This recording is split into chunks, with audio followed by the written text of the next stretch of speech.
Alright guys, got a new toy today in the mail I'm excited about. Let me show you here. Yeah, just reviews and things looked like a lot higher quality one than normal, so we're going to unbox this thing. Comes in some great packaging here. Oh, also there's 4 felling log, or like wedges. So I'm pretty excited about that. So I'm going to start assembling this and show you what it looks like. I will say it came in awesome packaging. Everything was like in there, cutouts in the foam. Alright, see what's in this toolkit. Looks like we got a wrench, socket and screwdriver, some Allen wrench sizes we'll need, and it looks like just some hardware, set screws and things like that. So, pretty nice. So I'm going to get this thing put together and I'll show you what it looks like.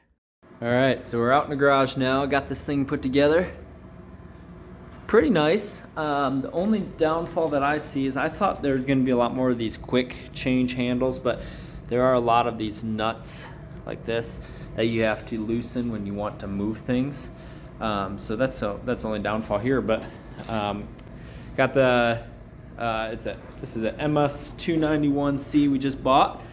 Just put this 20-inch Oregon bar on it, and I got my logs in the garage here starting to thaw out so that I can mill those up. But I'm gonna put this on here and show you what that looks like here in just a second. Okay, it's all set up. Basically, you just kind of clamp those bars, and there's a little piece in between the bars that clamps onto the chainsaw bar. And again, this is a 20-inch bar, and so let me show you how much clearance or how much cutting space that leaves. And so that leaves us with, let's see here, basically 16 inches, just under 16 inches of cutting. So you lose about 4 inches. So I'm pretty happy with this setup. 16-inch log. I mean, these logs here on the ground, I can tell you how big the biggest one here is. We're looking at about 13 inches here on these ones. So I'll show you me milling these up. Getting ready to mill those logs that we talked about. And so here's kind of the setup. This is going to get screwed down here so I have a nice flat surface, because as you can see, there's a little gap right there. And then I'm going to measure that gap, and that's the depth that I'm going to set this at, or actually I'm going to set it a little bit more than that. That way the first board is nice and flat, and then the first spot's nice and flat, and that will set me up for the rest of the cuts.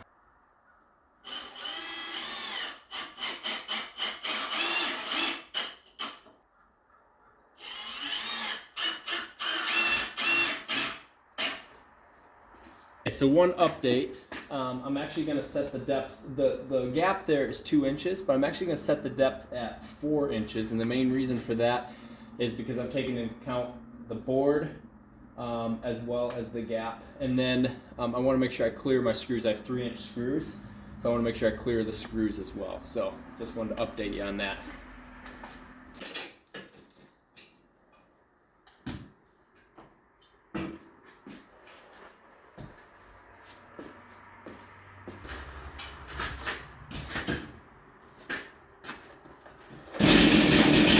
All right, I'm gonna let that warm up for a few seconds, and I'm gonna cut through the first layer and see how it goes.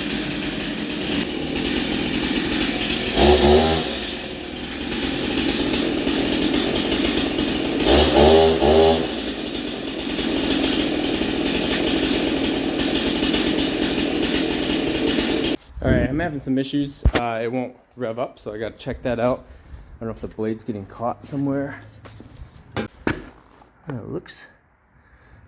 looks fine. I did just tighten the blade, so I'm going to loosen it maybe a tiny bit and see how that goes. Okay, so I figured out the problem.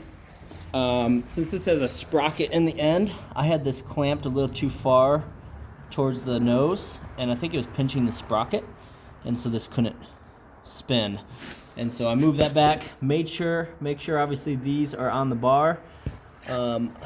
and not touching the chain at all, you should be good to go. So, all right, now she's all ready to go. We're gonna rip a board real quick.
All right, so we're gonna remove that. See how that went? It actually cut through pretty well. One thing that I did notice is my groove is cut a little too thick, so the groove might not be a good plan, because the bottom of the these little things, bolts that stick out, we're kind of grabbing right here, and so that was kind of messing some stuff up. But let's take a look at this thing together. Ah, look at that. Yeah, that's nice. Nice and flat, smooth. Really nice looking cedar too. That's beautiful. All right, so here's how we did with this, by the way. I cut a little too much, so a little thick there. This is the gap. Obviously, I did 4 inches, which I think actually wasn't too bad. It got the board down to like a usable width, I feel like.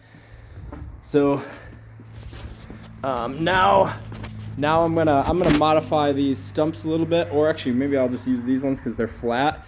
Set this on there, and I'm gonna rip a board just out of this. Okay, I got the chainsaw adjusted. I'm cutting this one at 1.5 inches. I did switch out my logs here. These are the notched ones. This one's notched as well. It's on the bottom. And then right at the end here, I drove a nail right in the bottom just to kind of catch this, so as I'm pushing, the log doesn't slide. And so we're gonna run this board at 1.5 inches.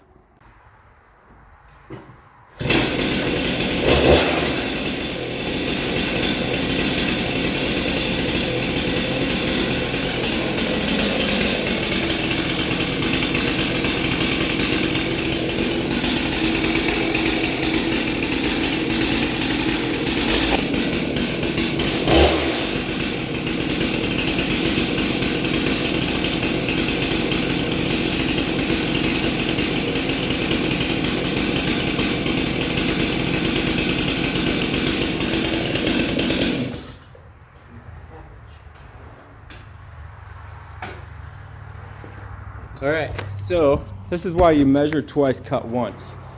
I put that up there. I didn't start cutting, luckily, because if you look at my scale, I'm not 1.5 inches. I'm at 1/2 inch. So, stupid rookie mistake. Luckily, I didn't start cutting. I'm gonna move that up to 1.5 inches and then rip it through.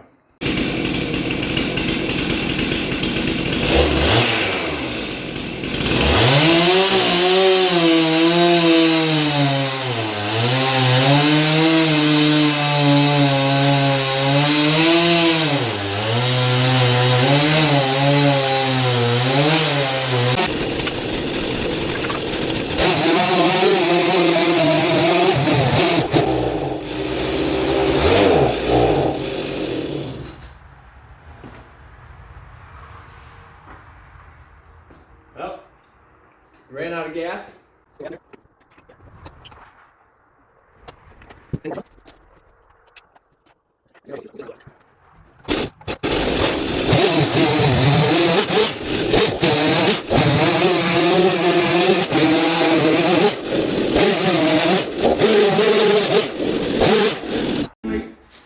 Okay, so that went all right. I did run out of gas halfway through. That's why I stopped, filled it up there real quick.